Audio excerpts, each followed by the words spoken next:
भाई ज़मीन पर कब्जा है लेकिन कागज़ तो है ही नहीं। और ऐसा बहुत देखने को मिलता है कि ज़मीन पर यार कब्जा है, मेरे पूर्वजों ने ज़मीन पर कब्जा कर लिया था लेकिन कब्जे के यार कागज़ तो है ही नहीं। कब्जे की ज़मीन जो है वो हमारे पड़ोसी के नाम है।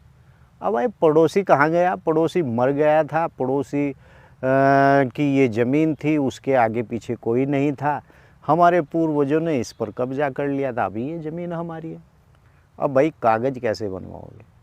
या फिर आपने का ज़मीन पर 12 साल से कब्जा है लेकिन आपने उस पर मकान बना रखा है, आपके पास उसके कागज़ नहीं है। ऐसे बहुत से मामले हैं और मैं आपको बता दूं कि इन्हीं मामलों के ऊपर मैंने इस YouTube चैनल के अंदर बहुत सी वीडियो डाल रखी है साथियों। अगर आप जाकर देखेंगे तो आपको पता चलेगा कि वास्तव में कि अकरम भाई ने ज़मीन से संबंधित बहुत वीडियो बना रखी है, लेकिन आप लोग मेरी इस वीडियो को और भी जो वीडियो हैं बहुत कम लाइक करते हैं। वीडियो तो आप लोग काफ़ी देखते हैं लेकिन यार लाइक बहुत कम करते हैं। तो आइए आज की इस वीडियो के अंदर हम जानकारी करेंगे कि अगर आपके पास इस प्रकार की प्रॉपर्टी या ज़मीन जिसके ऊपर आपका कब्जा है और आपके पास उसके कागज़ नहीं हैं, तो ऐसे में आप क्या कर सकते हैं। चलिए विस्तार से बात करते हैं।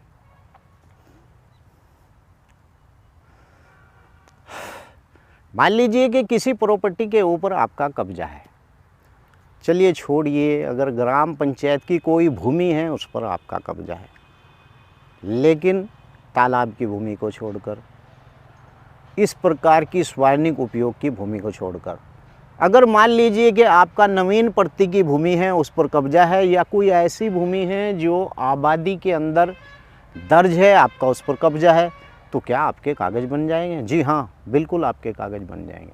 अगर आपका आबादी की भूमि के ऊपर कब्जा है, कब्जा 30 साल पुराना है, कब्जा आपका मात्र 200-250 वर्ग से 3000 के बीच है, तो इस स्थिति में अगर आपका सन 90 से 95 से पहले कब्जा है तो ऐसे मकान को तोड़ा नहीं जा सकता है।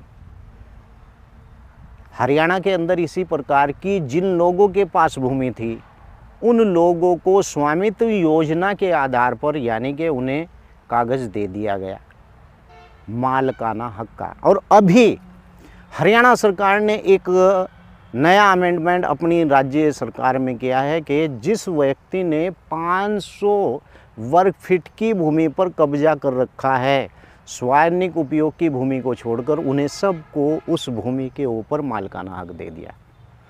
उत्तराखंड के अंदर भी इसी प्रकार का एक जारी हुआ था आदेश, लेकिन वो लागू नहीं हुआ है।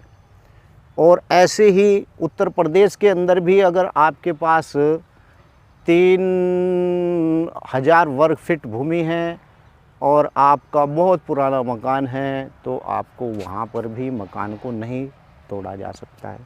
लेकिन ये बुलडोज़र क्यों चल रहा है? बुलडोज़र मेरे भाई मैं आपको बता दूं, बुलडोज़र इसलिए चलता है कि आपने तालाब की भूमि पर कब्जा कर लिया, आपने बंजर भूमि पर कब्जा कर लिया, आपने शमशान घाट की भूमि पर कब्जा कर लिया, आपने खत्तों की भूमि पर कब्जा कर लिया। अब भाई इस प्रकार की अगर भूमि के ऊपर आप कब्जा करेंगे तो वे सारी की सारी भूमि ग्राम समाज के अधिकार में आती हैं। धारा 59 के आधार पर उन सभी भूमियों के जो अधिकार होते हैं वो ग्राम पंचायत की भू प्रबंधक समिति के पास होते हैं। और जब ग्राम पंचायत की भू प्रबंधक समिति के पास इस प्रकार का यानी अधिकार होता है तो वो आपको कब्जा कैसे करने देगा भाई?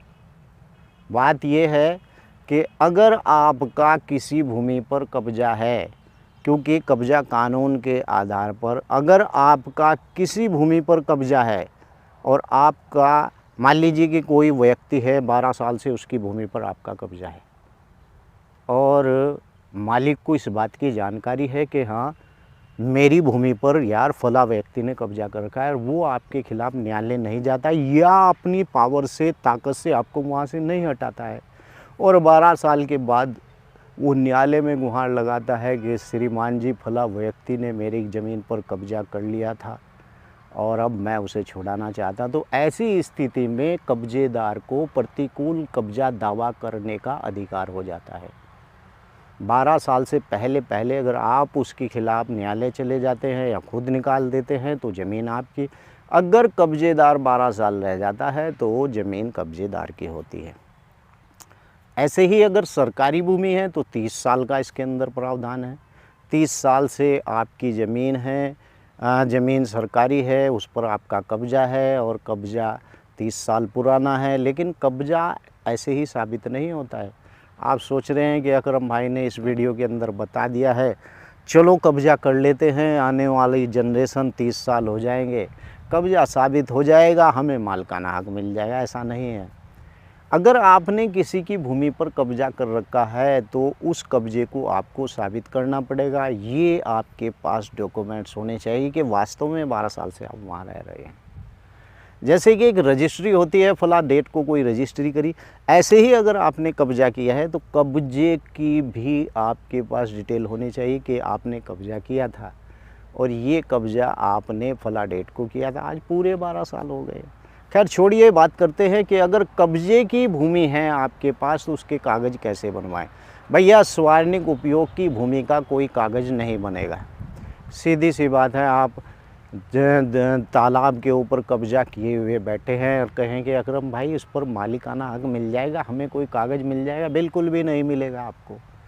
हाँ, अगर किसी की निजी भूमि है, उस पर आपने मकान बना रखा है तो स्वामित्व योजना के आधार पर आपको वहाँ पर मालिकाना हक मिल सकता है, या फिर आपकी राज्य सरकार इस प्रकार का अमेंडमेंट करती है, कानून पास करती है, तो आपको वहाँ पर, जैसे कि हरियाणा के अंदर 500 वर्ग भूमि पर अगर किसी का कब्ज़ा है, भले ही वो सार्वजनिक उपयोग की भूमि है, तो उसे मालिकाना हक दे दिया गया है। तो कहने का मतलब यही है कि कब्जाई हुई ज़मीन के ऊपर कई कंडीशनों के आधार पर आपको मालिकाना हक मिल सकता है, या तो न्यायालय के द्वारा आपको मालिकाना हक मिल सकता है, क्योंकि अब तो सुप्रीम कोर्ट का भी ये नियम है कि भले ही आपका नाम खतौनी के ऊपर है और आपकी वो पूर्वजों की संपत्ति है, तो तब तक आपको उस भूमि का मालिकाना हक नहीं है जब तक कि कोर्ट इस बात को तय ना कर दे कि वास्तव में ये भूमि का इस व्यक्ति को मालिकाना हक है। इसके ऊपर मैंने विस्तार से वीडियो भी बना रखी है, आप चाहे तो उसे जाकर देख भी सकते हैं। तो इस प्रकार से आप भूमि के ऊपर अगर कब्ज़ा है तो कब्ज़े के कागज़ बनवा सकते हैं, लेकिन प्रतिकूल कब्ज़ा आपको दावा साबित करना पड़ेगा। अगर आपकी जो आबादी के अंदर भूमि है तो जब से आप उस आबादी की भूमि पर कब्ज़ा किए हुए हैं तो उसका भी आपके पास सबूत होना चाहिए इस प्रकार का कि इतने साल से आप इस भूमि के ऊपर, यानी कि काबिज हैं, वो भी न्यायालय के माध्यम से आपको मालिकाना हक मिल सकता है। वीडियो कैसी लगी है वीडियो के नीचे लिखकर ज़रूर बताएं। आपका कोई सवाल इसी प्रकार का है तो आप वीडियो के नीचे लिख सकते हैं। वीडियो को शेयर करना ना भूलें। जय हिंद, जय भारत, खुदा हाफिज।